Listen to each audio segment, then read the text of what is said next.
Olá pessoal, boa noite a todos, sejam bem-vindos, você que está participando online, você que está participando ao vivo, boa noite para você que está assistindo depois aí, seja no canal aqui do Instagram ou até mesmo no YouTube.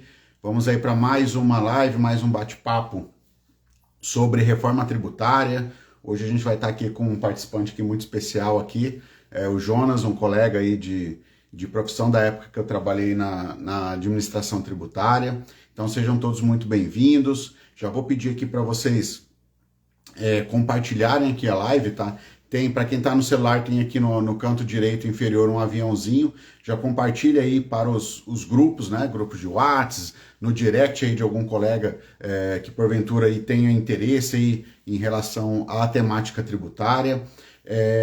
Falar para vocês também aqui, tem um ponto de interrogação aqui dentro de um box, para vocês priorizarem as dúvidas, sugestões, críticas, enfim, né? É uma temática nova, está muito no início, né, esse estudo ainda. Então, priorizem colocar aqui os apontamentos de vocês aqui nesse ponto de interrogação, tudo bem? Para você que não segue aqui a Escola de Tributos Municipais, você que está ao vivo aqui com a gente, tem aqui o tema da live aqui em cima, se você está no celular, baixa aqui esse botãozinho aqui, uma setinha, e do lado vai ter um box ali, uma caixa para você se inscrever. Então se inscreva aí na Escola de Tributos Municipais. E quero convidar vocês também aí para conhecer o YouTube da escola. Basta você no YouTube e procurar lá por @Escola de Tributos Municipais. Tudo bem? Deixa eu dar aqui uma boa noite aqui para o Jonas. Jonas vai ser o meu companheiro de live hoje. Já te chamo aí, Jonas, tudo bem? Mandar um abraço aqui também para Romeli. Dar um abraço aqui também para, deixa eu ver aqui quem mais. A Holanda. Boa noite, Holanda, tudo bem? Boa noite aqui também para Gi. Fabi Giacometti. Quem mais aqui? Deixa eu ver aqui. Lídia. Luciano, o Dinho, seja bem-vindo, Dinho, Adailton também, Alexandre, seja bem-vindo, Nai, não consegui ler aqui, Marcos, seja bem-vindo, o Aquino aqui Souza, colocando que ele dando uma boa noite, colocando que ele é deixa eu ver aqui que tá passando, São Paulo de Potengi, no Rio Grande do Norte, o Rio Grande do Norte aí participando aqui com a gente. Aliás, já fica a dica aqui, você que está na live aqui ao vivo, coloca aqui a cidade e o estado que você está aqui para a gente ir falando aqui, tá bom? Dá uma boa noite aqui para o Júlio também. Quem mais aqui? O Gustavo Vargas. Boa noite, Gustavo. Seja bem-vindo. Rony Araújo também, seja bem-vindo. Vamos compartilhando a live. Dê aqui, pessoal, tem alguns emojis ali que eu não sei nem o nome, né? Tem coraçãozinho, senzinho. Dá uns emojis ali para ajudar a ranquear aqui a live e o conteúdo ser entregue aí para mais pessoas, tá bom? Boa noite aqui para o Jubes. Boa noite aqui para Grace. Boa noite também ao Gustavo, que já falei. O Gustavo é de Guapimirim, no Rio de Janeiro. Ó. Temos aí Rio Grande do Norte, Rio de Janeiro. Agora o Luciano Tavares, São José dos Campos, São Paulo. O Carlos Maia, Campinas, São Paulo. A Michele Caldeirante, Campo Grande, Mato Grosso do Sul. Um beijo para Campo Grande, adoro demais. Sou de Campo Grande, Mato Grosso do Sul. Boa noite aqui também por Murilo.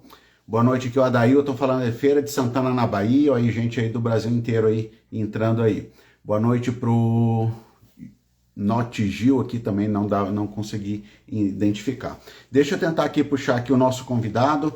Jonas, você não está aparecendo aqui para mim tem aqui uma câmera aqui, Jonas.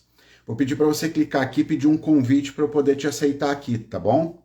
Deixa eu dar um abraço aqui também para Romeli, lá de Chapecó, aí a cidade do Jonas aí, que vai estar fazendo bate-papo aqui com a gente. Dizer que eu trabalhei nessa região aí, uma região, nossa, muito bacana, tenho boas lembranças aí. Boa noite para o Rafael, boa noite também aqui para Gotia Best, enfim. Vou mandar aí para ti, Jonas, o convite, acredito que você... Só que não colocou aí a cidade e o estado ainda, vai colocando aqui que a gente vai lendo conforme a gente conseguir aqui, tá bom? Jonas, mandei aí o convite para ti, ver se você tem que aceitar, ver se está funcionando aí, tá? Vamos lá. pegar aqui no celular, aqui, no computador, melhor dizendo. Enquanto isso, pessoal, enquanto o Jonas vai entrando ali, aqui, ó, a Gi também lá de Umuarama, a Gi também está sempre aqui com a gente, aqui, Umuarama, no Paraná. Deixa eu pegar aqui de novo, acho que o Jonas mandou novamente, vamos lá. Entrar ao vivo com o Jonas. Tá. Aceitei de novo aqui, Jonas. Se por acaso não der certo, eu vou pedir para você, aí você sai e entra de novo aqui na live, tá bom? Daí eu vou tentar puxar de uma outra forma. Deixa eu ver quem mais aqui. Anselmo, tá passando bem rápido aqui. William, tá passando bem rápido aqui as informações. Tá, mas vamos lá. Deixa eu só me adequar aqui. A gente está com uma questãozinha técnica ali com o Jonas. Deixa eu ver. Jonas, não, como não tá dando certo, sai da live e daí entra de novo que eu te puxo aqui. Enquanto isso, eu vou passando alguns recados aqui pro pessoal, tá bom? Pessoal que está ao vivo aqui já, só um tempinho aqui para o Jonas conseguir entrar. Queria passar para vocês aí, se você não conhece a Escola de Tributos Municipais, acesse o site www.escoladetributos.municipais.com.br. Lá a gente tem lá vários cursos, né, tem livros, tem e-books, enfim, tem uma série de material que vocês podem consumir. E também eu queria falar para vocês aqui especificamente do Clube do Fisco. O Clube do Fisco ele é um programa, um projeto da Escola de Tributos Municipais, onde você tem acesso a cursos, né, relacionados aos impostos municipais, que são ministrados pela professora Cláudia e por mim. São cursos de acesso gratuito aí para quem é membro ativo do Clube do Fisco. E é um projeto também que ele entrega descontos, entrega muito material para vocês. Vale a pena conferir.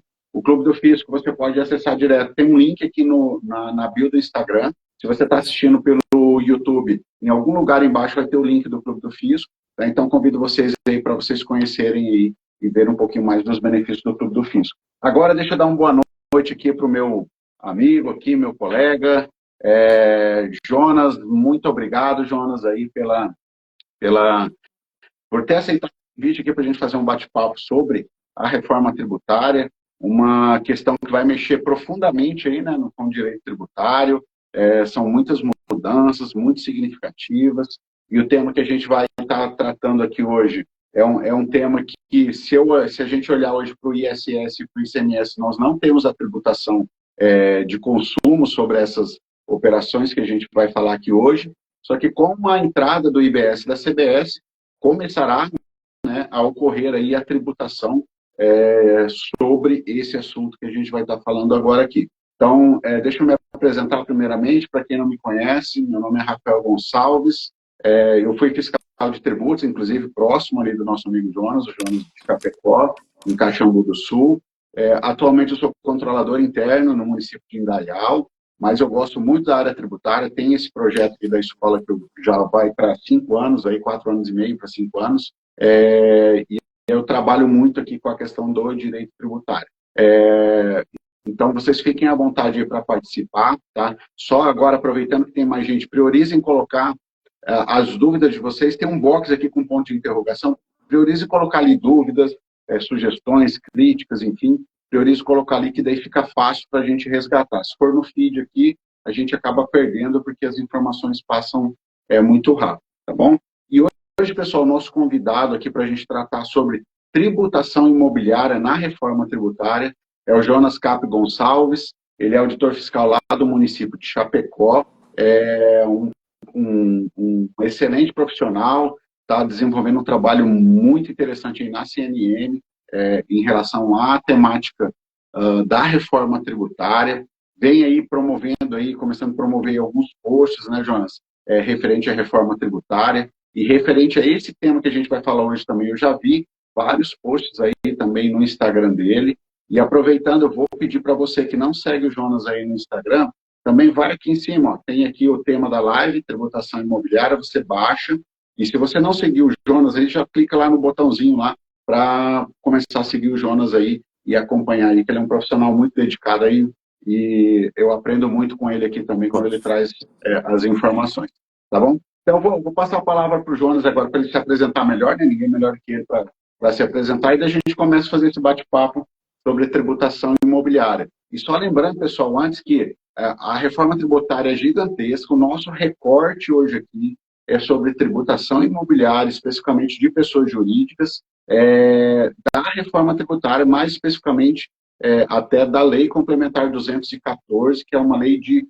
janeiro agora de 2025. Tá? Então, a gente não consegue ficar passando por outros assuntos, senão a gente fica aqui 6 meses e nós não vamos falar de metade da reforma tributária. Então, a gente vai falar especificamente da tributação imobiliária, de pessoas jurídicas ou até mesmo dos equiparados, né, a pessoa jurídica aí, nessa temática de tributação imobiliária. Então, Jonas, muito obrigado aí por ter aceito o convite, obrigado por estar participando aqui. Vou passar aí a bola para ti, para você se apresentar, e daí a gente já pode começar a falar do assunto. Fica à vontade. Obrigado, Rafael. Obrigado a todos que estão nos assistindo. E mesmo este assunto que tu falou que é um recorte, poderia ficar umas 10 horas só falando dele. Vou falar rapidinho uma apresentação minha, que o pessoal não quer saber quem eu sou, quer saber quem no nosso assunto, né? Então, já estou na administração tributária há 13 anos, só aqui no município de Chapecó já vai fechar 12 anos. Antes, trabalhei no município de Caxias do Sul, no Rio Grande do Sul, quase 2 anos, fiquei mais no ITBI, que, fazendo um gancho, tem uma ligação com o nosso assunto, porque alguns municípios, os médios, um pouco mais estruturados, mais divididos fiscais, uns trabalhos com o ISS, outros com o IPTU e com o ITBI. Com o advento da reforma tributária, alguns colegas que trabalhavam no cadastro imobiliário podiam dizer, mas a reforma tributária não vai me afetar em nada, só vai mudar do consumo. Pelo contrário, nós vamos ver agora, que vai, como o Rafael falou, não incidia o ICMS nem o ISS nas transações que nós vamos ver. Mas um velho conhecido nosso incidia, incide e irá incidir. E os colegas que têm o know-how do ITBI vão poder ajudar muito nessa questão. Então, como o Rafael falou, o Rafael também, eu e o Rafael, nós participamos no ano passado do PAT RTC, que foi os grupos de trabalhos que deram origem à Lei Complementar 214. Eu depois segui em colaboração com a CNM, que abriram muitas portas para mim. E este ano estou colaborando no chamado pré-comitê gestor, que agora é na regulamentação, no regulamento na lei Complementar 214. Rafael, então, para a gente não ficar enchendo muito a linguiça, que eu posso dizer o seguinte, a Constituição colocou que o IBS-CBS, que é o nosso IVA dual, teria que ter o princípio da neutralidade, crédito e débito, e não poder ter nenhum regime favorecido, nem os estados hoje, alguns municípios têm os benefícios fiscais. Isso não poderia ocorrer, salvo aqueles casos que estão na Constituição Federal, que poderiam ter um tratamento diferente. A Constituição diz que tem alguns casos, teria algumas situações com alíquota zero, cestas básicas, redução de tributação, como clínicas médicas, e algumas atividades econômicas teriam um regime específico, não necessariamente que teria uma tributação baixa ou menor, que teria que ter um tratamento diferenciado. Bancos, combustíveis e o nosso regime de imóveis. E esses regimes específicos, a Constituição falou, lei complementar, você pode fazer alguma coisa diferente do que a regra geral. Pode afetar o creditamento, pode afetar a questão da alíquota, porque, em regra, a alíquota é parelha para tudo. Seja serviço, indústria ou comércio. Mas para os regimes específicos pode haver isso, inclusive na base de cálculo. E nós vamos ver, né, Rafael, que do regimes de imóveis foi justamente por isso. Ao meu ver, acho que acertou o legislador, né? Porque a construção civil e tudo que tem em torno dela impacta muito o país, né? Talvez se já chegasse com a alíquota estimada de 28%, ia ser uma carga muito alta. Por isso que teve alguns atenuantes que no decorrer da live nós podemos ir conversando, né, Rafael? Exatamente. E assim, João, já até pegando um gancho, né, que você falou a própria emenda constitucional 132, constituinte, ele já elencou algumas situações onde haveria uma alíquota reduzida e ele também, em outros casos, ele deixou meio que um aberto. Olha, que foi o que você acabou de falar. Para alguns segmentos específicos, a lei complementar ela pode trazer alguma coisa até diferente do que eu já estava prevendo aqui, eu como legislador constituinte, diferente dessa previsão que eu tenho aqui. E é o que aconteceu, por exemplo, né, com a alíquota, porque se nós olharmos a emenda constitucional 132, que é lá de 21, salvo engano, ou 20 de dezembro de 2023. A gente vai ver que as alíquotas só lá a gente só tem expresso uma redução de 60%, de 30% e uma redução até para zero, né, para alíquota zero em alguns casos. E a redução que a gente vai ver aqui, né, nessa temática da tributação imobiliária, não é nem a de 30, nem a de 60, nem a de zero. É uma redução, é um percentual diferente que a gente vai estar passando aqui para vocês. E como tu falou, né, Rafael, na tua apresentação, tu já fez uma live bem esclarecedora com relação à alocação das pessoas físicas, né? Quando a Sim, pessoa física se enquadra ou se equipara a contribuinte. Aí tem uma discussão que está agora tendo, nesses casos, vai ter um CNPJ. Lembremos-nos que a partir do ano que vem, o CNPJ vai ser alfanumérico, né? Justamente para abarcar algumas situações e talvez para abarcar essas questões das pessoas físicas que viriam ser contribuinte. Não só na questão do regime de imóveis. Se pensarmos no dentista, ó, médico, autônomo, provavelmente eles não vão ter só o CPF. Vão ter algum, esses CNPJ, entre aspas. Mas, enfim, então tu já abarcaste isso. Então, que nós podemos falar da alocação da pessoa jurídica. Hoje, a pessoa jurídica, quando loca imóveis, a atividade rotineira desses imóveis, paga no lucro presumido em torno de 13,65 de PIS e COFINS. Agora, não paga nem ISS e nem ICMS.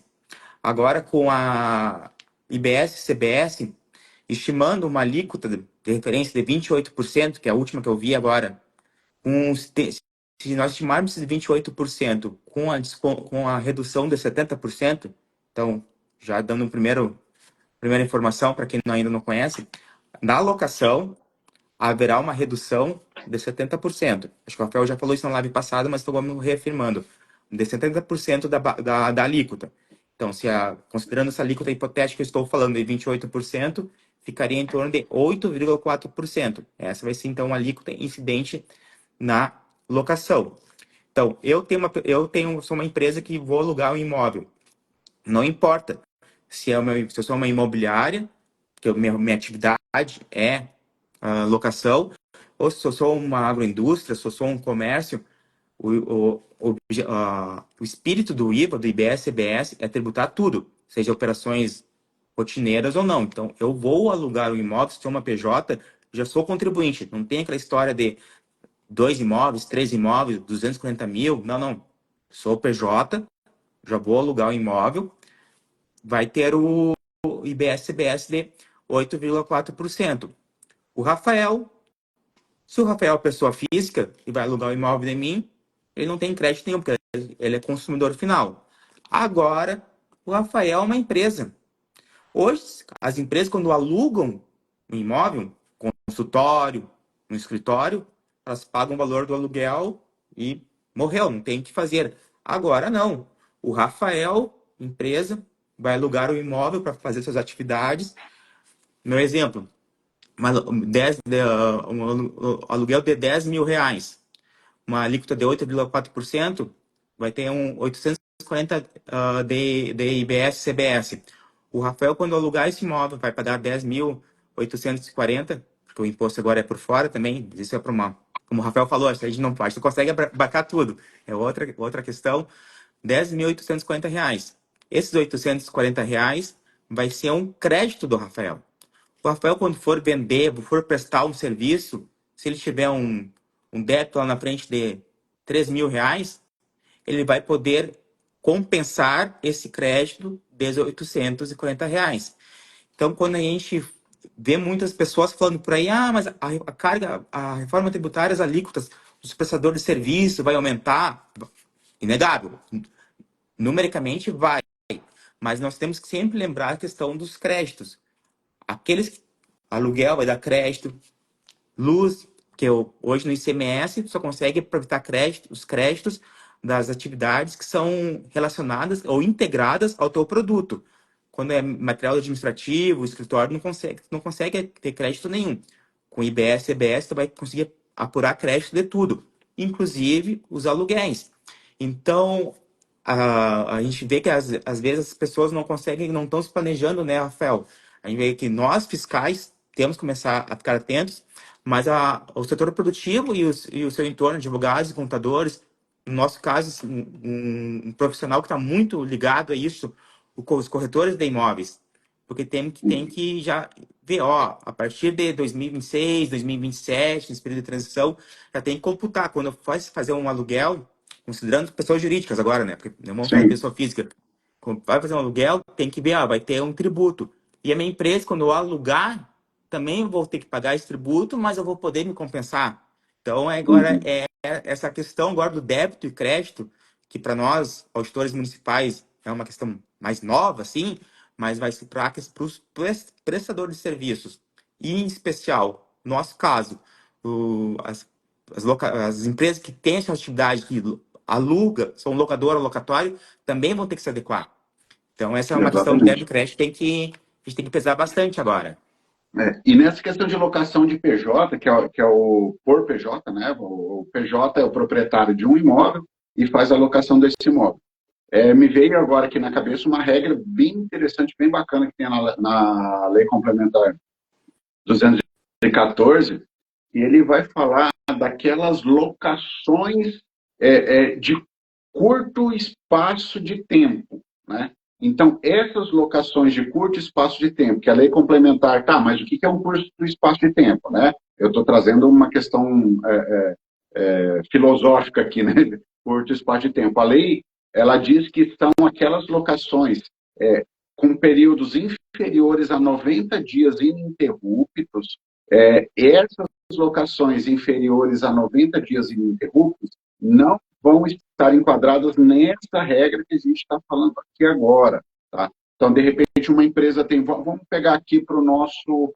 Aqui para o lado mais próximo onde eu estou hoje, que eu estou em Delta, estou mais próximo do litoral. Então, é muito comum, principalmente no litoral, os aluguéis de temporada, né? A questão de Airbnb, questão muito forte para cá. Não que em outros lugares não tem, obviamente. Só que essas locações, qual que é a característica? Por mais que esse imóvel seja um imóvel de uma pessoa jurídica, por ser de curta, pela característica de ser uma locação de curto espaço de tempo, ou seja, inferiores a 90 dias, de acordo com a Lei Complementar, a Lei Complementar 214, essa tributação vai ocorrer uma tributação de IBS e CBS, só que não no formato que a gente está falando aqui agora. Essa tributação dela vai ocorrer como dos sistemas de hotelaria, que isso vai ser tratado numa outra parte da lei complementar, que a gente não vai trazer aqui agora para vocês. Então, aqui, o que vale aqui são aquelas locações ininterruptas superiores a 90 dias. Tá? Só que também para a gente deixar delimitada essa parte aqui. E eu estou vendo aqui uma dúvida, já está aqui no box, tem um box aqui com um ponto de interrogação, tá? Eu vou reforçar o convite aqui para vocês. Quem quiser participar aqui colocando dúvidas, sugestões críticas, né? Pode colocar nesse box que tem aqui com ponto de interrogação, e daí a gente consegue resgatar tudo aí, tá bom? E era só, Jonas, assim, para eu fazer um adendo, né, sobre essa Sim, questão que é importante, porque se a pessoa for ler lá a partir do artigo 252, que vai estar falando da tributação imobiliária, de repente ela vai pegar esse artigo, que eu não lembro exatamente qual artigo que é, o número do artigo, mas ele vai ver, tá, mas o que é esse 90 dias? O que quer dizer, né? São essas locações de curto espaço de tempo, que normalmente são as locações para cá, no caso, por exemplo, de temporada, que a pessoa vai locar 3 dias, 4 dias, uma semana, às vezes um pouco mais, né? Ou locações de Airbnb. Nessa situação, ele vai ser tratado como hotelaria pela lei, daí vai ter que ver a regra lá de hotelaria, que nós não vamos tratar aqui agora, tá bom? perfeito, Rafael. E para nós até depois entrarmos na alienação, ainda na locação, indo ao encontro do que eu falei, que a questão da construção civil, questão habitacional no país, politicamente é muito importante. Para os imóveis residenciais, há um redutor, foi chamado redutor social. O que quer dizer isso, então? Da base de cálculo da locação, vai se descontar R$ 600.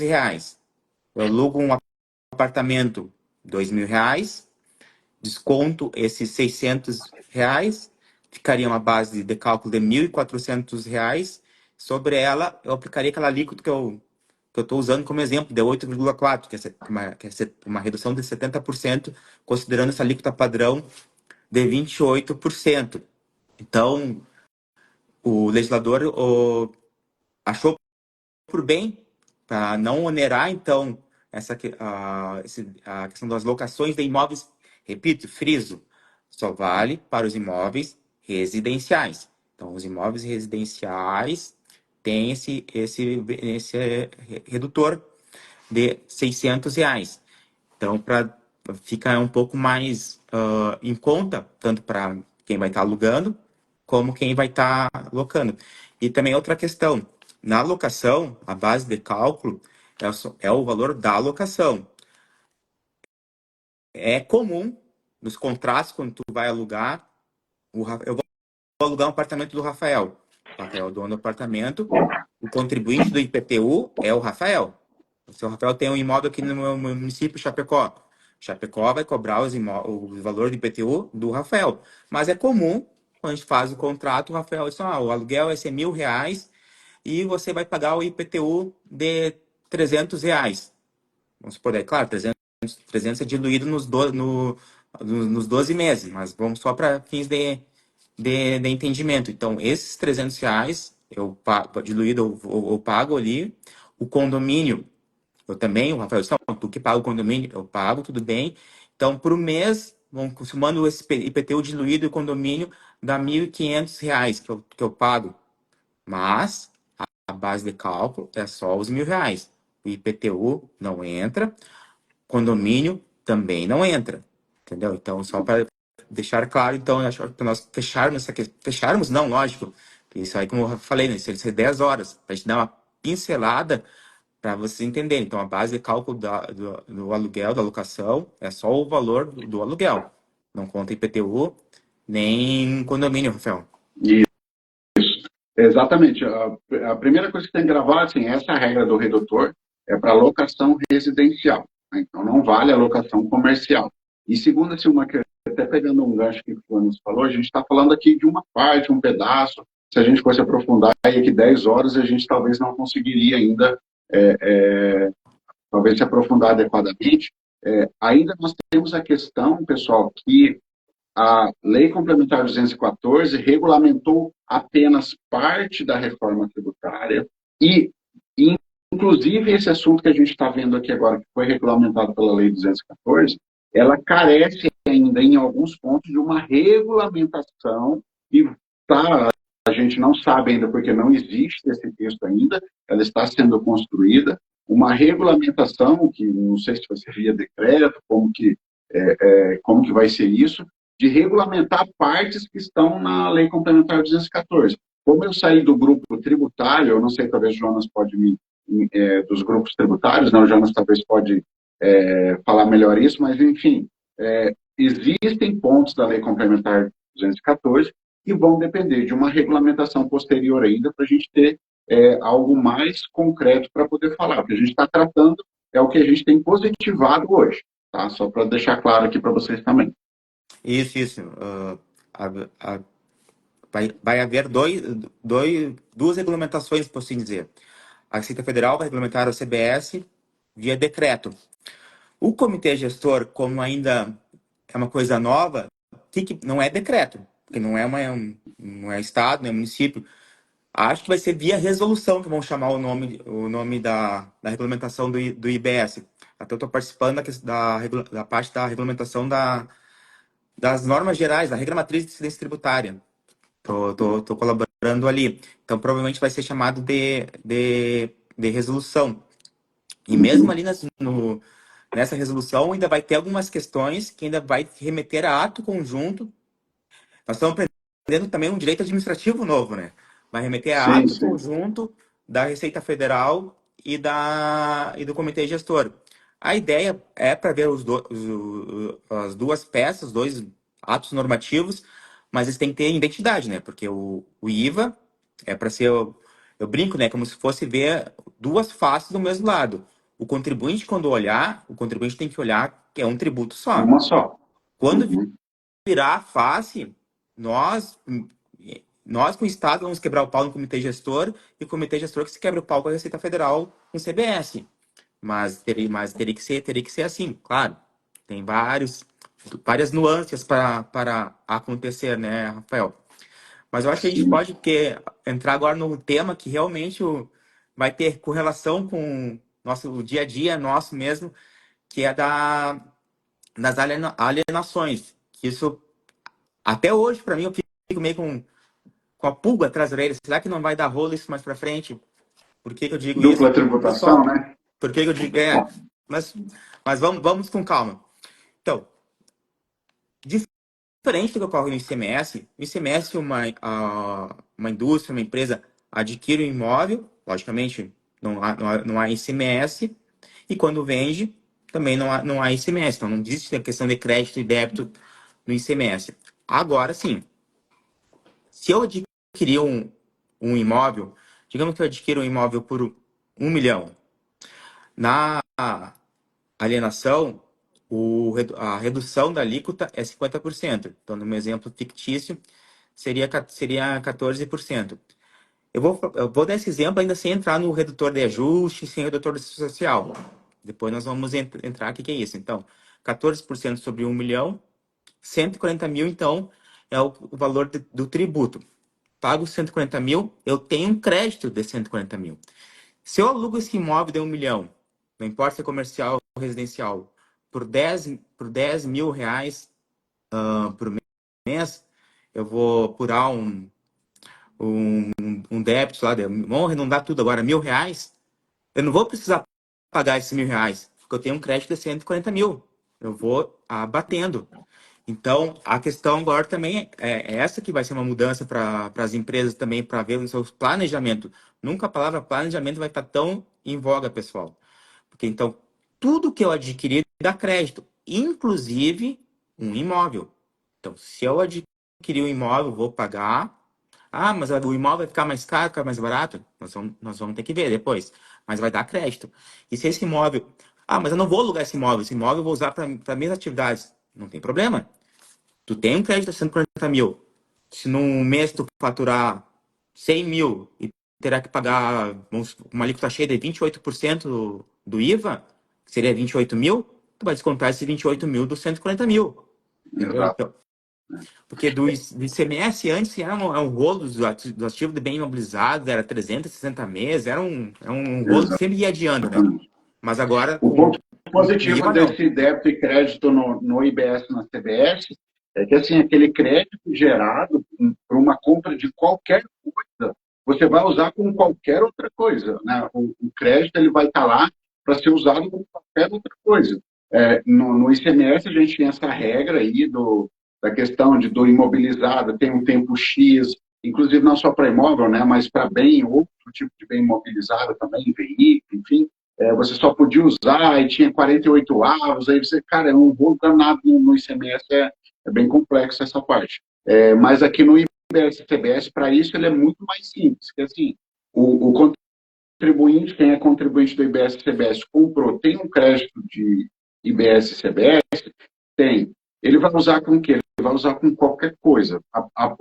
No mês, a primeira venda que ele fez no mês lá, por exemplo, que gerou um IBS, por mais que não seja do seu, a sua receita operacional, ele vai ocupar esse crédito do IBS da CBS com o que ele vender. Então, isso aí eu acho que facilita bastante e realmente a gente não sabe ainda, eu não vi nenhum estudo e eu não consegui chegar numa conclusão também do real impacto, né, que isso vai causar, porque atualmente a gente não sabe se isso vai aumentar mesmo o valor do tributo pago pelo contribuinte ou se vai diminuir. Por óbvio, em alguns casos pode ser que aumente, outros pode ser que diminua, né? Mas eu não vi ainda nenhum estudo mais convincente da minha parte que eu lesse, se eu ficasse convencido, eu acho que a gente vai ver muito quando o negócio começar a rodar, daí que a gente vai entender. A reforma tributária foi pensada para não haver nem aumento, nem diminuição da carga tributária. Era para ser neutra. Ah, mas como vocês estão falando assim, se pode aumentar os aluguéis, ou o setor de serviço pode aumentar, mas vai diminuir para as indústrias. Então, no frigir dos ovos, era para ser neutra. Mas como o Rafael bem falou, Isso vai ser só na prática, porque a reforma foi nascida, a reforma, só para a gente contextualizar, foi no CECIF, né? Centro de Cidadania Fiscal lá de São Paulo. Então, foi o setor produtivo que se envolveu na reforma tributária. O atual governo abraçou, mas já ela vem desde lá de trás, então. Então, eles querem manter essa neutralidade. Ainda com relação Uhum. à alienação, Rafael, acho que podemos tocar numa questão polêmica, que quando que incide daí o fato gerador, quando considera ocorrido para IBS, CBS, agora por isso que eu falei polêmica, lembremos-nos do nosso glorioso ITBI. O TBI. ITBI, Aham. ITBI, o judiciário, o Rafael já deu aula disso já muitas vezes. Quando que o judiciário entendeu que o ITBI incide, Rafael? É no momento da transferência, que é transmissão, né, no cartório de registro de imóveis. Lá é o fato gerador do ITBI. Lembrando que isso que eu falei agora é do ITBI, não é IBS-CBS. E do IBS, CBS, eu vou ler um trechinho só. Na Isso. celebração de qualquer contrato de alienação. Então, Inclusive a promessa de compra e venda, né? Inclusive aquelas questões que hoje, se a gente for pela literalidade, lá do artigo 156 da Constituição, que fala do ITBI, lá realmente está escrito a transmissão, a transferência. Então você deduz que poderia deduzir, né, que seria somente na transmissão lá no cartório de registro de imóveis. E um contrato de promessa de compra e venda, quantos são registrados? E não é transferido à propriedade, é só ali um direito, né? Algo nesse sentido, que se ele cumprir todas as obrigações, ele vai transmitir, né? Transferir esse imóvel. Agora, para o IBS é diferente, né, Jonas? não, Pode complementar aí. exatamente isso que eu quis trazer. Então, nós vamos ter dois tributos, ou três, se considerar que o IBS, dividir IBS municipal, estadual, CBS e ITBI, que se decidiriam sobre uma mesma base, mas em momentos diferentes. Então, pode ser que vai correr IBS antes e o ITBI depois. Mas considerando que já a nossa jurisprudência já bateu o martelo que o ITBI no registro de imóveis, popularmente falando, será que não vai dar rolo isso no judiciário? Eu não tenho dúvida. Não tenho dúvida. Ah, mas é uma nova lei, disciplinando uma nova questão, um novo tributo. Mas eu acho que só essa questão da incidência vai. E uma diferença agora que eu também me lembrei do IBS, CBS com relação ao ITBI. Nos casos de permuta, no ITBI, e permuta incide. O Rafael tem uma casa, eu tenho um apartamento, vamos permutar, não interessa o valor que nós estamos declarando, incidirá. No Uhum, IBS, na CBS, só vai incidir se tiver a torna. Ou seja, o uhum, Rafael tem uma casa de 1.200.000. Eu tenho um apartamento de 1 milhão. Nós vamos permutar e eu tenho que ainda voltar para o Rafael 200 mil. Então, só vai incidir o IBS e CBS sobre os 200 mil. Se os dois imóveis forem o mesmo valor, não incide IBS e CBS. E isso é uma diferença para o nosso ITBI. Então, exatamente. Até porque se a gente pegar a questão da permuta, se a gente for analisar friamente, e até para tentar explicar sei lá, eu estou buscando aqui, né, como a gente está estudando reforma tributária, e eu trabalho com curso, dando aula, então eu fico tentando buscar formas de tentar explicar, né? Então, a permuta, o que ela acontece? Como que ocorre a permuta, né? Tentando exemplificar. A permuta, ela é duas vendas ao mesmo tempo, né? Porque, por exemplo, nesse exemplo que o Jonas deu, nós estamos trocando os imóveis. Eu estou vendendo o meu imóvel para o Jonas está vendendo o imóvel dele para mim. Como que a gente está pagando em dinheiro? Não, a gente está pagando com o próprio imóvel. Cada um está pagando com o próprio imóvel com o outro.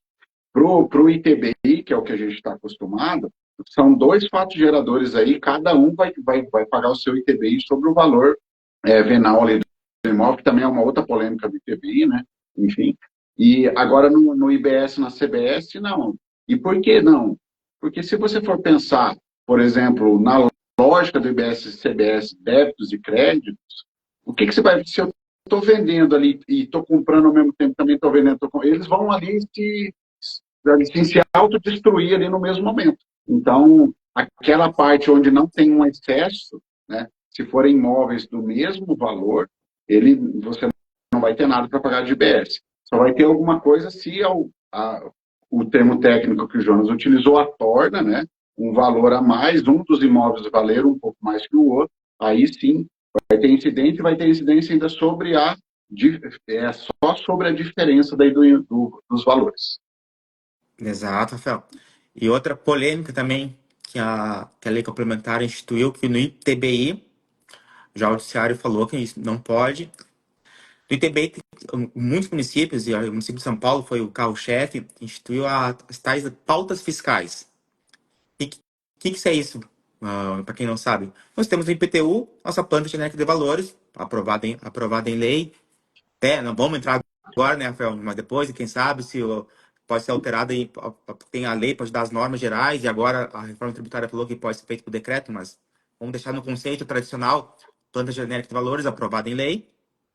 E no ITBI, o que alguns municípios faziam as pesquisas de mercado, acho que a maioria faz, e até começava a atribuir valores para os imóveis. Então, o Jonas ia comprar um imóvel do Rafael, um apartamento. Ah, acordamos lá 300 mil. Mas se naqueles valores que o fisco já tinha previamente definido, o imóvel era 500 mil, o fisco obrigava que a gente cobrávamos ITBI sobre os 500 mil, não sobre os 300. Então, daí foi no judiciário, o judiciário entendeu, não pode haver pautas de valores. Daí depois chegou aquela outra questão, que a declaração do contribuinte tem boa-fé, que se cabe o ônus da prova do fisco, mediante processo regular administrativo, e aquela coisa tal.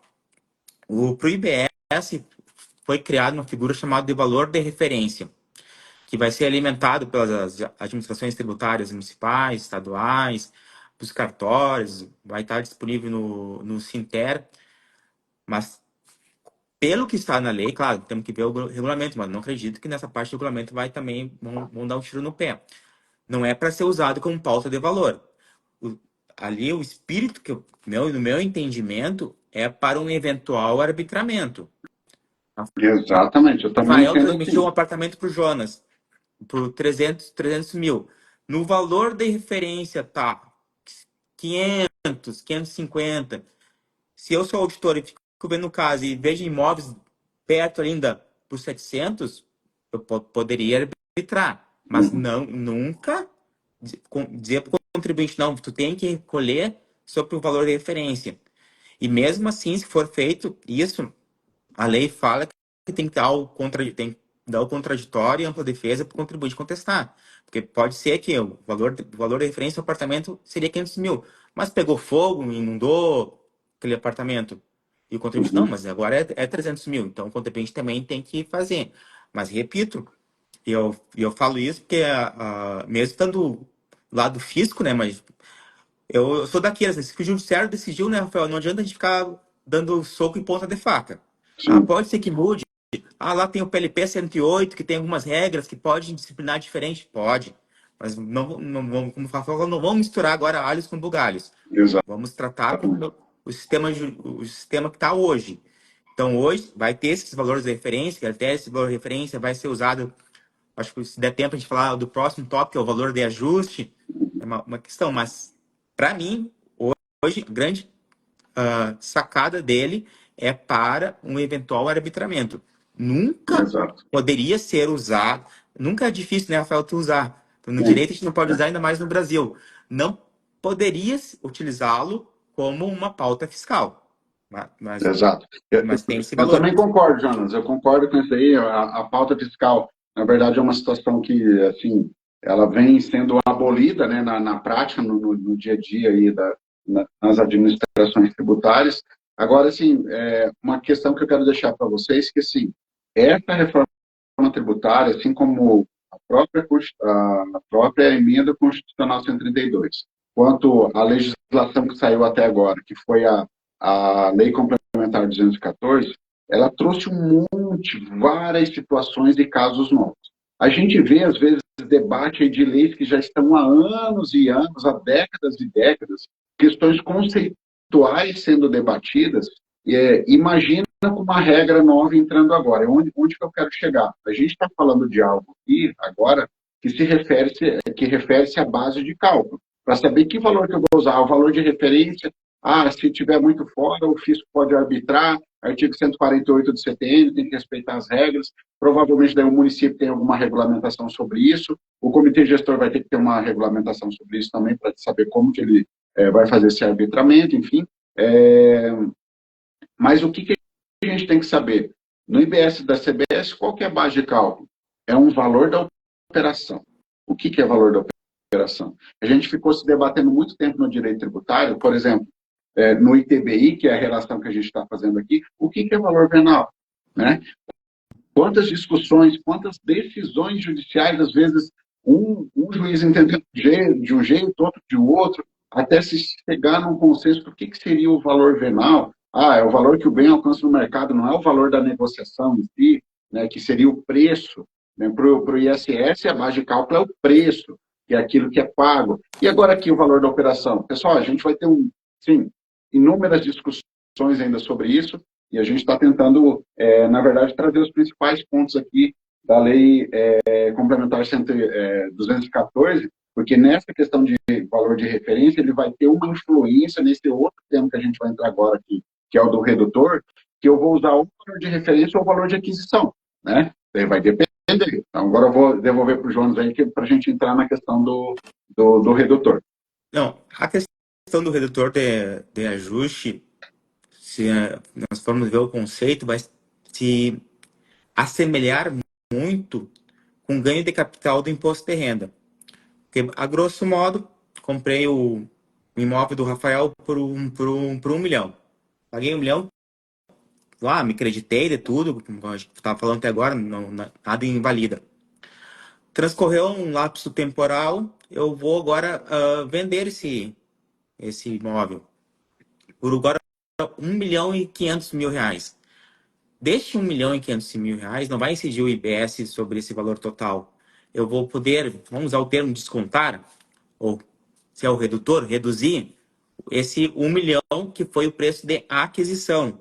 Então, 1,5 milhão menos 1 milhão será tributado, então, 500.000. Como aquela alíquota minha de 14%, no meu exemplo que eu estou seguindo da alíquota de referência de 28%. Então, é a ideia, então, de não tributar cheio, que também é uma diferença do nosso TBI. Nosso TBI é a tributação sobre 1,5 milhão. Não tem redução alguma. Então, IBS, CBS, então, por isso que eu falei, por isso que agora a gente está conseguindo entender melhor o porquê de um regime específico. Porque tem nuances nas suas alíquotas, sua base de cálculo. Até podemos dar uma recuperada agora também, Rafael, que em regra, o ISS, o CMS, o IBS, o regime é de competência. Mas agora a gente passamos pela locação e falamos a base de cálculo, das alíquotas, mas na locação o regime é de caixa. Para quem não está, como assim? Eu alugo um imóvel para o Rafael por 1 ano. E o Rafael no primeiro mês já me paga o aluguel de todo ano, já incide IBS, CBS sobre esse valor. Aluguei o imóvel para o Rafael. O Rafael pagou 1 mês, 2 meses, 3 meses, o Rafael não me pagou. Não incide IBS, CBS. Porque nas demais operações é o regime de competência. Se o contribuinte recebe ou não recebe, isso independe para o fisco. Prestou o serviço, forneceu a mercadoria, atualmente ocorreu o faturador do ISS e do ICMS. Agora, e no IBS também é a mesma coisa, em regra geral. Mas para a locação, não.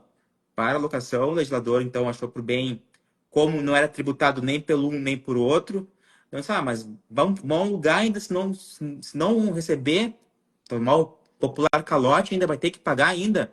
Daí entendeu-se, então, botar o regime de caixa para a alocação. Então, só quis fechar esse parênteses, Rafael, para a gente voltar do redutor de ajuste.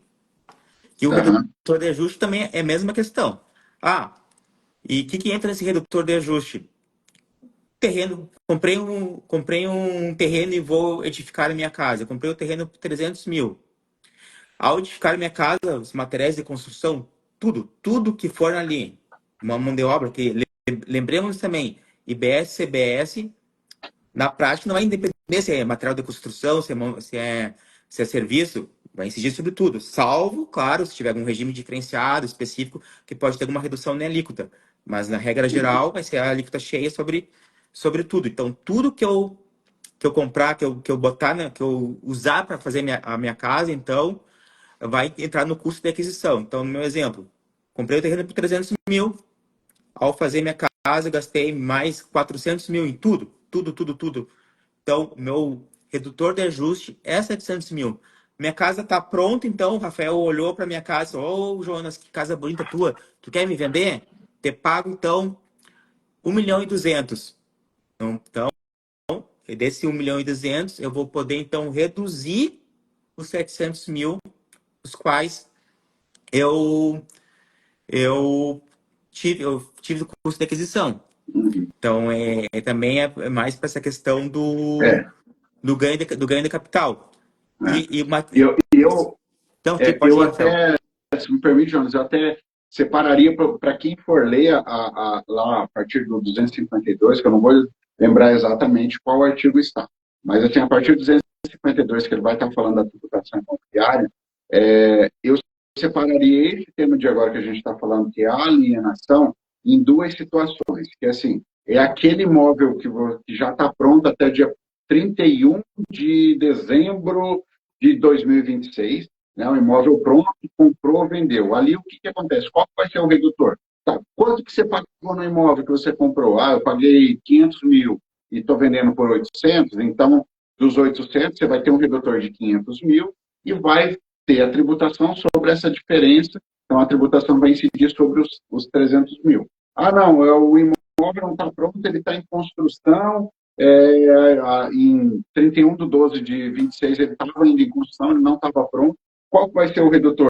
Vai ser lá que o Jonas falou, o valor da aquisição do terreno, por exemplo, comprou o terreno lá por 300 mil, vai estar abatendo esse valor, e daí entra uma regra que é muito parecida com a regra que a gente tem no ISS hoje, né? Que é a questão, eu abato o material que virou um rolo também, né?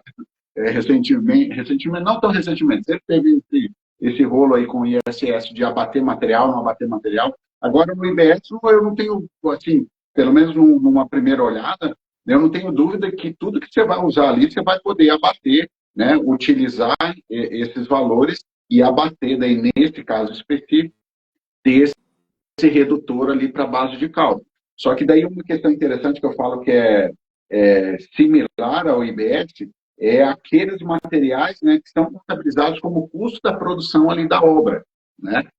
Talvez ele vai abarcar até um pouco mais do que o ISS, que é o material que fica empregado na obra, né? Seria só o tijolo, o cimento, o argamassa, o piso, por exemplo. Aqui me parece que ele é um pouco mais alargado, que ele permite talvez algumas outras situações, que é um custo, né? Um conceito um pouco mais amplo de um custo que ele teve para a obra, para fazer aquela determinada obra.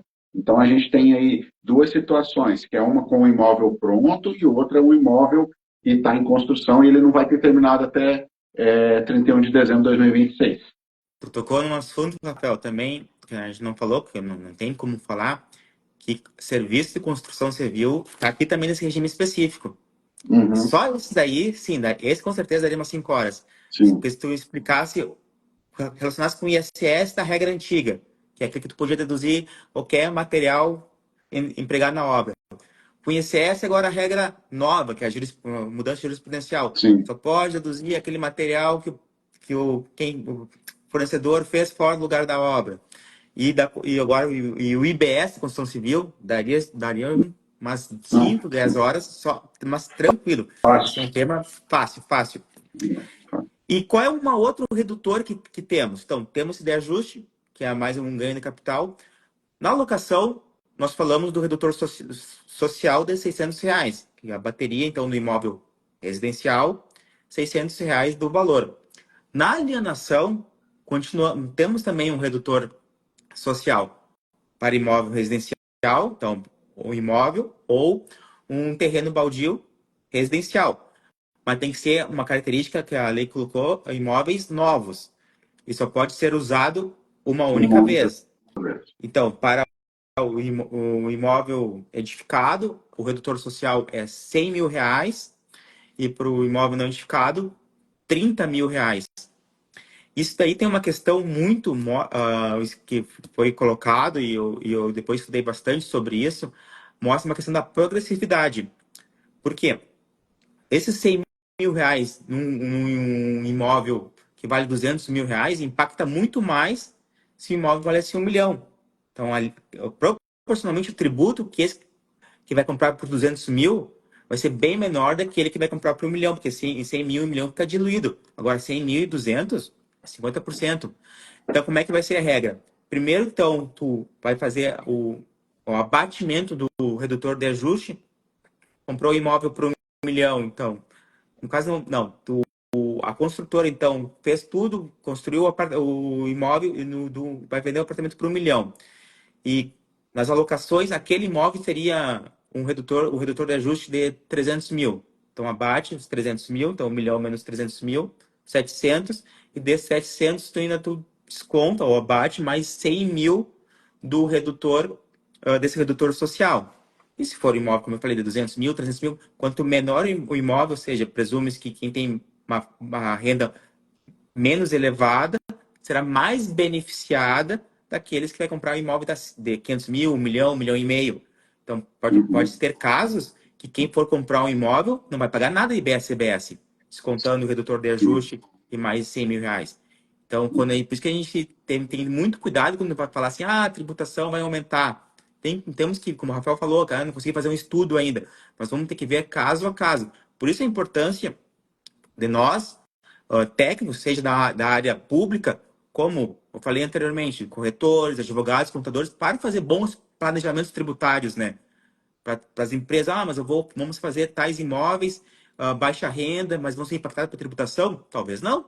Uhum. Talvez não vai haver IBS e BS.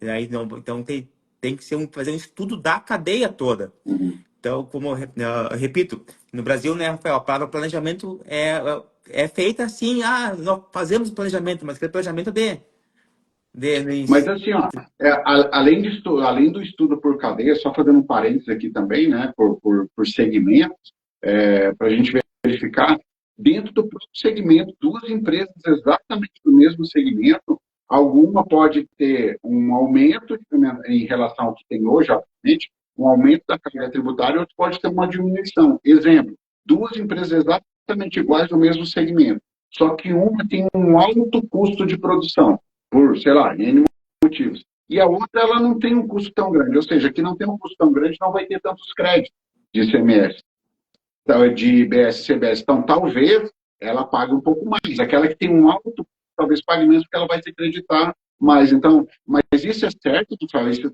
Não estou falando que isso que eu estou falando para você é o que realmente vai acontecer. Eu estou supondo situações, e isso só através de um estudo aprofundado, tá, pessoal? Não vai falar aqui que o Rafael saiu garantindo alguma coisa que não. A gente precisa estudar.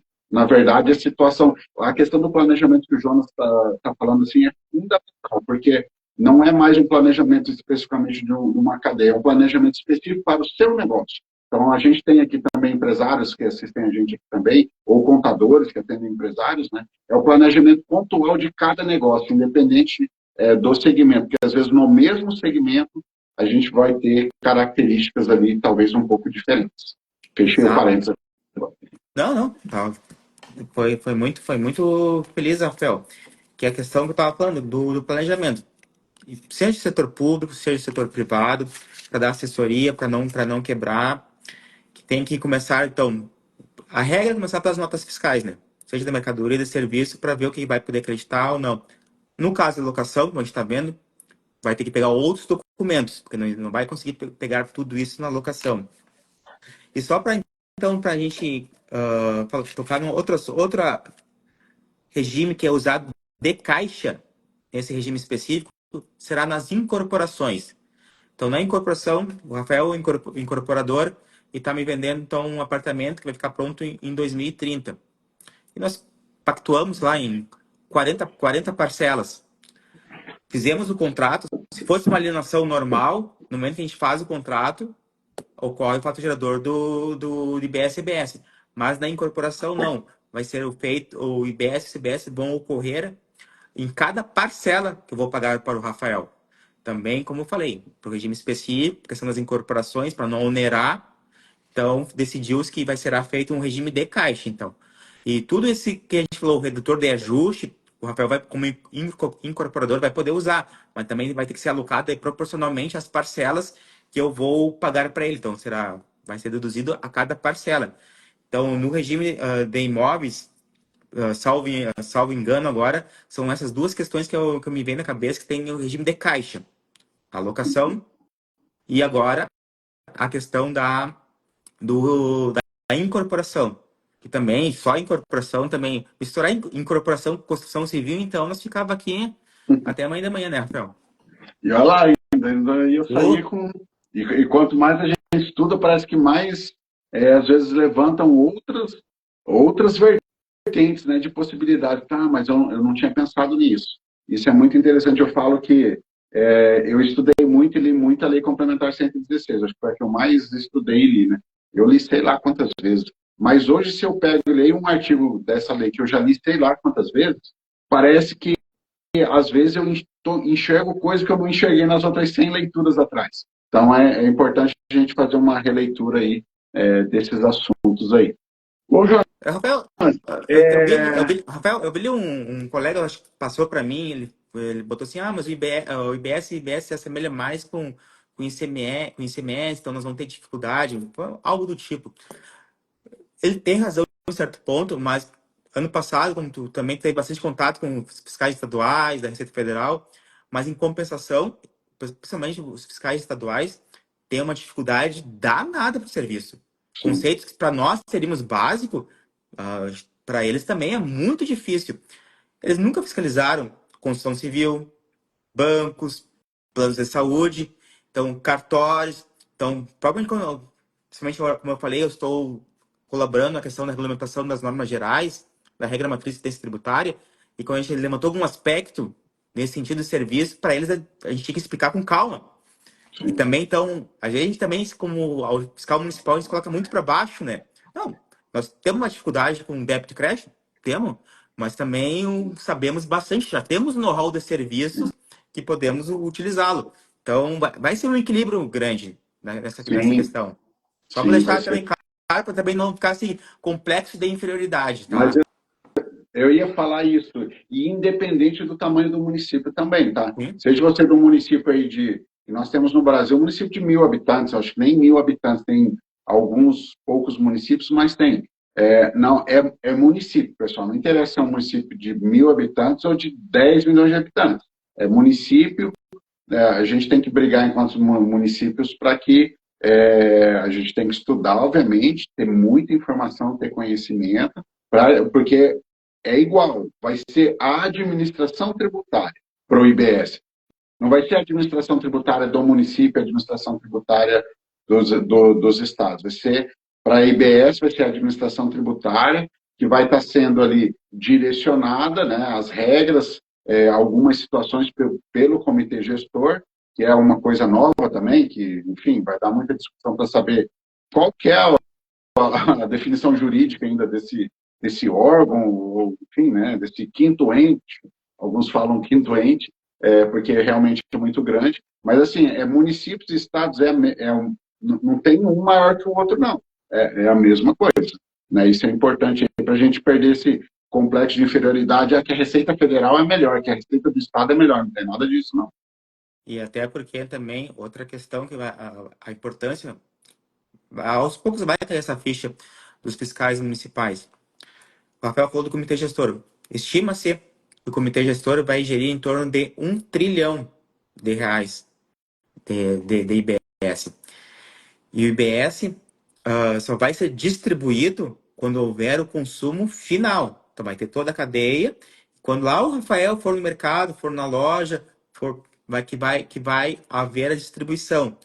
Então, de nada adianta os estados que têm, se dizem que tem mais tecnologia, fiscalizar as grandes empresas. podem fiscalizar, porque provavelmente eles vão ficar com a multa. Mas aí não vai haver a distribuição da IBS quando for houver o B2B, ou seja, empresa para empresa.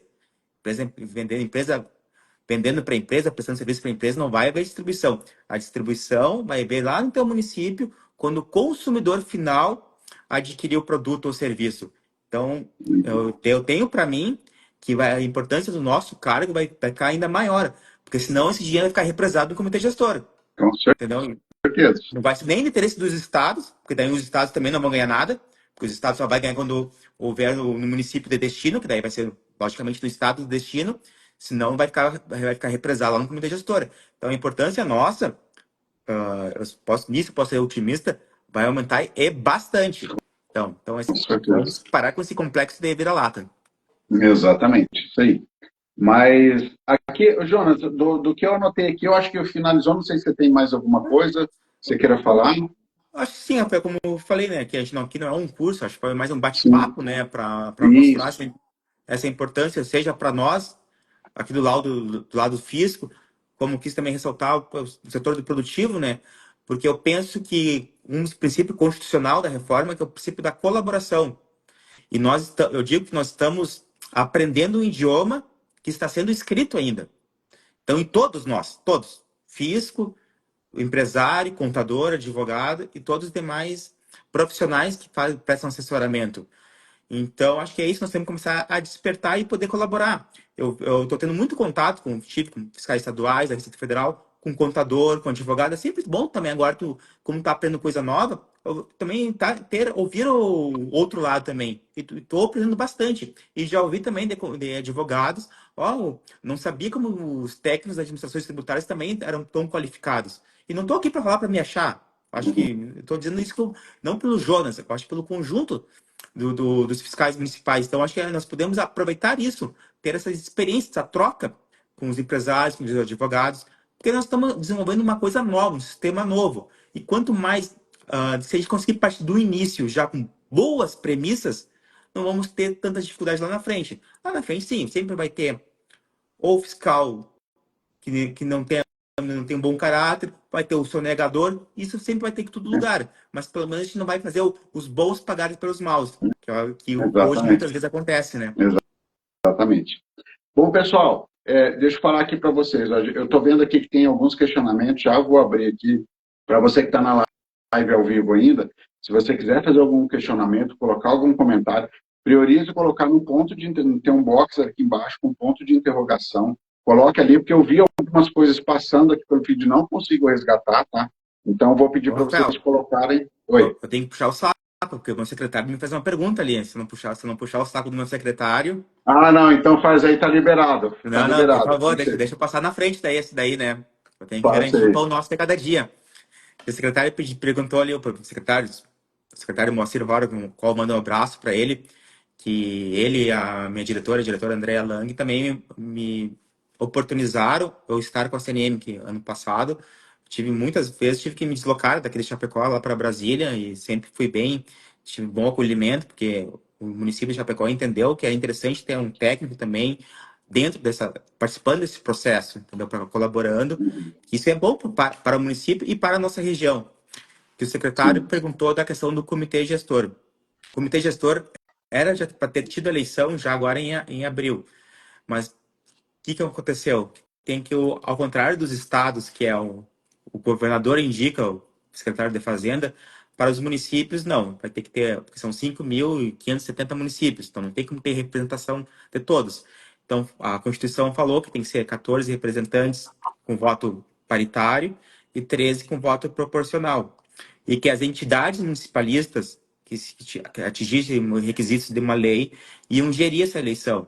E as duas entidades municipalistas que conseguiram essa habilitação foi a Confederação Nacional de Municípios e a Frente Nacional de Prefeitos, que era para então fazer a gestão das eleições dos 27 eleitos pelos municípios, mais os suplentes. Seriam cada eleito, seriam dois suplentes, daria 81. 54. Mas 81. como somar, mas se dois suplentes, daria 81.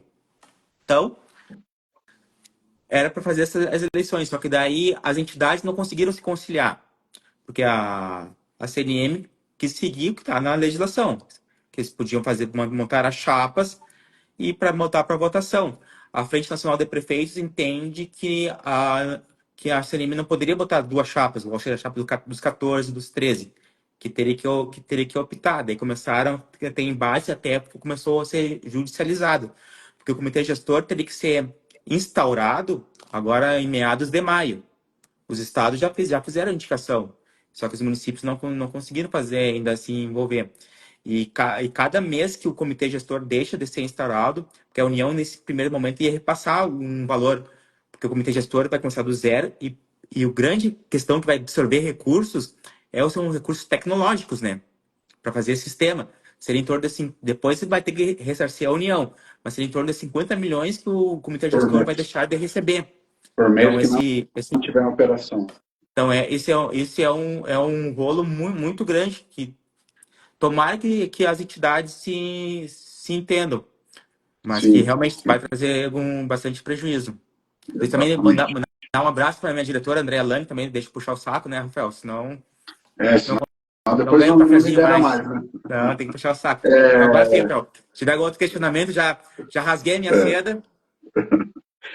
Bom, eu vou começar a abrir aqui as dúvidas que chegaram. Antes de eu abrir, quero pedir para você que não segue aqui a Escola de Tributos Municipais, e não segue o Jonas também aqui, que vocês vão aqui em cima onde tem o tema da live aqui, baixa aqui e vai ter lá Escola de Tributos. Se você não segue, vai ter um botão para você seguir. A mesma coisa do Jonas. Vai aparecer o Jonas.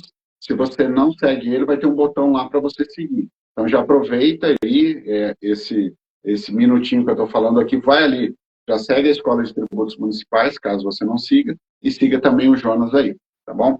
Então, deixa eu começar aqui, abrir aqui as perguntas. Deixa eu ver. O Darla, eu não sei se vai aparecer na tela para ti, tá? Bem embaixo, mas eu vou ler aqui de qualquer forma, porque os usuários aí não visualizam. O Darlan está perguntando, poderá ser uma bitributação relação IBS-CBS com ITBI? Pois é, isso aí foi um tema bem discutido, né, Jonas? Pode ficar à vontade aí. Sabe, Rafael, até eu comprei um livro do Hugo de Brito Machado II, e Uhum, o livro dele falou que como a Constituição autorizou, não seria.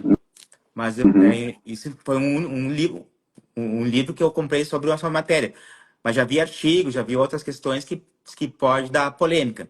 Mas então, de doutrinador, o que eu tive acesso falou que como a Constituição autorizou, não seria bitributação. Então, teríamos que aguardar agora. Sim. Vamos ver um outro aqui. Deixa eu ver aqui se está aparecendo. Os o Valdeir, como fica a situação do patrimônio de afetação? Então, aí na questão do IBS-CBS, da tributação imobiliária. Pode falar, João.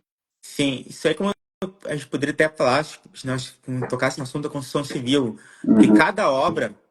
Bom, vamos voltar um pouquinho atrás. Cada imóvel é para ter um cadastro CIB, Cadastro Imobiliário Brasileiro, que inclusive os municípios que não são capitais têm 2 anos para fazer essa adequação. Então, tu vai ter o carnezinho do IPTU, tu vai ter o teu número de inscrição imobiliária, mas tu vai ter que fazer a adequação para ter o CIB, que o CIB vai ser o CNPJ ou CPF dos imóveis. Enfim, cada imóvel terá seu CIB, inclusive as obras. Então, quando tu começar a construir uma obra, tu vai ter um CIB, então, para tu poder, mais ou menos como a gente faz hoje com o ISS também, fazer os custos da obra. Tudo aquele material que tu comprou para tu ter o crédito, porque daí nós estamos falando de dedução de base de cálculo do ISS, nós estamos falando de material de crédito, tem que estar vinculado à obra. Então, o patrimônio de afetação provavelmente vai estar relacionado a essa questão, vai ter um CIB próprio para tu poder fazer, você relacionar o débito e crédito daquela obra. exatamente.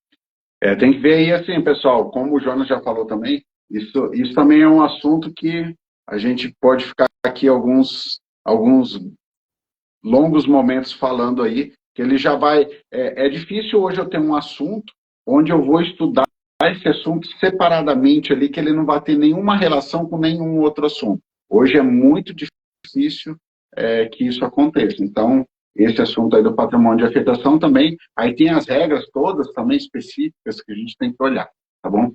Agora vamos para o último comentário que tem registrado ali, se você quiser até lá colocar mais alguma coisa ali, fique à vontade, coloque no ponto de interrogação. O Murilo Bandeira está falando, o exemplo que foi dado da empresa comprando um imóvel, vai pagar IBS e se acreditar, e vai também pagar a ITBI? Vai. Vai. A questão da empresa é que ela vai poder se creditar, pode ter o redutor de ajuste lá para diminuir a base de cálculo, que isso não vai afetar no ITBI. Então, como eu falei aqui dele, exemplo inicial, eu comprei um imóvel por 1 milhão e vendi para o Rafael por 1,5 milhão.